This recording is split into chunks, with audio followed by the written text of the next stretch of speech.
The market explodes higher in the face of ongoing rate hikes from the Fed. This is Invest with Jacob.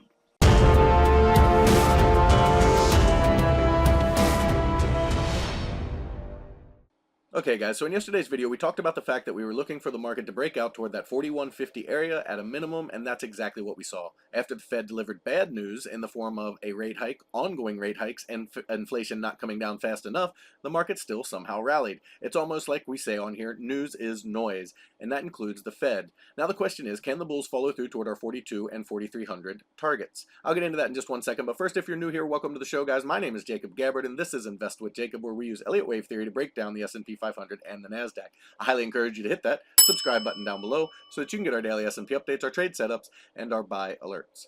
Alright guys, so before we jump into the charts, as always we go over what happened in the room. People are having an amazing time, we're making money, we're doing well, we're changing lives, people are having their best days ever, and if you want to be part of an amazing trading team like this, stay tuned for later in the video. For now, let's jump into the chart and take a look. Okay guys, so here we are on the 1 hour futures chart for the S&P 500, and as expected today we got that move up toward the 4150 area. You can see the line up here toward 4148, and more importantly we would look for that 4207 level above. That's where we would expect this to top out for wave 3 of 3. So we'd look for a move up to 4207. From there we would expect a pullback toward the 4090 area, and then another push higher towards 4300. So we'll take it one step at a time. That's the next step in the pattern. And really, it's pretty simple for the bulls. If they can hold it over 40.54, the pattern remains bullish, and we should expect this to play out. But if 40.54 breaks, the pattern becomes bearish, and we should look for lower. So what is the bearish count?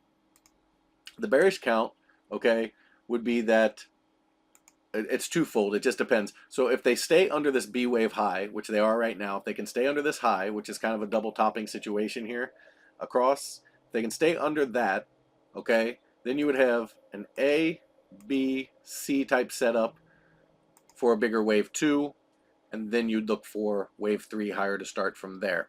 Now, if they extend above that high, so if they extend this up and they're above this B wave high, okay, then we could consider that all of wave C. It could be just a truncated C or a shorter C, and then we would look for C wave down after that, which would be a pretty nasty sell-off. So this C wave is what we're trying to complete, this red C up here, and it's targeting 43.96 as of right now to complete this bigger B wave. Once this bigger B wave completes, our primary path is a big sell-off down to 2,900 to 2,500 on the S&P. However, there is a path to all-time highs, and somebody asked for it, so I'm going to give it. It's a very convoluted path and a very unreliable path, but what we would look for is off of this low, we would count this as wave 1 of a leading diagonal. Then you have 2 of a leading diagonal, 3 of a leading diagonal, and then you look for a pullback that holds support, okay? And you look for it to come down into wave 1 territory because it is a diagonal. So around the 4,000 level or lower, and then you'd look for a move back over this high to give you 5 up off of the lows in a diagonal.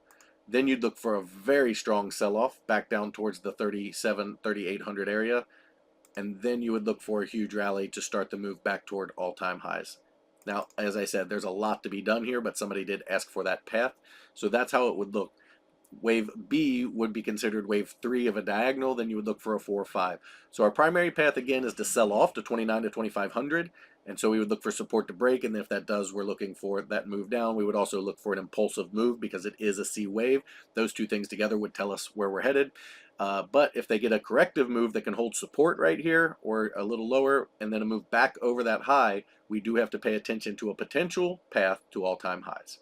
Over on the NASDAQ, okay, as you can imagine, very similar setups. Now, we have extended almost to the 1236, and I told you on the NASDAQ, very possible we get to that 12708 area. So we are expecting a little more of an extension in the NASDAQ up to potentially 12708. And, you know, they do extend wave 3s. It could go higher, but these are the next two targets, 12,561 and 12,708. Then we would look for a pullback toward the 12,083 area for wave 4 of 3. A move back up toward 12,950 to complete wave 3, and then from there we would look for another pullback. But we're going to take this one step at a time because it gets a little convoluted when you get into these waves. So right now we're looking for a move up into these levels and then a pullback from there, and then a push higher up toward the 12,947 level. For the NASDAQ, they've already pushed over this high over here, so it does set up that C could be ending at any point. And if C does end, we would look for a big sell-off in the NASDAQ that could take us down as low as the 5,000 to 7,000 region, just depending on where we're at when we top here. Guys, if you love the information I put out in these videos and you want real-time market updates from me, you need to check out investwithjacob.com. There's a link down in the description. Go ahead and click that link and it will take you right over to the website. Once you're there, check out our membership plans area. We have 2 incredible plans and they both come with a 7-day free trial because I want you to get in there, make sure you love it, and become part of our trading team before you ever spend a penny. You can cancel at any time. We just started our new training courses. We have our Elliott Wave for Beginners course up right now. I continue to add to this and we will continue to put in educational material, and that comes with both memberships.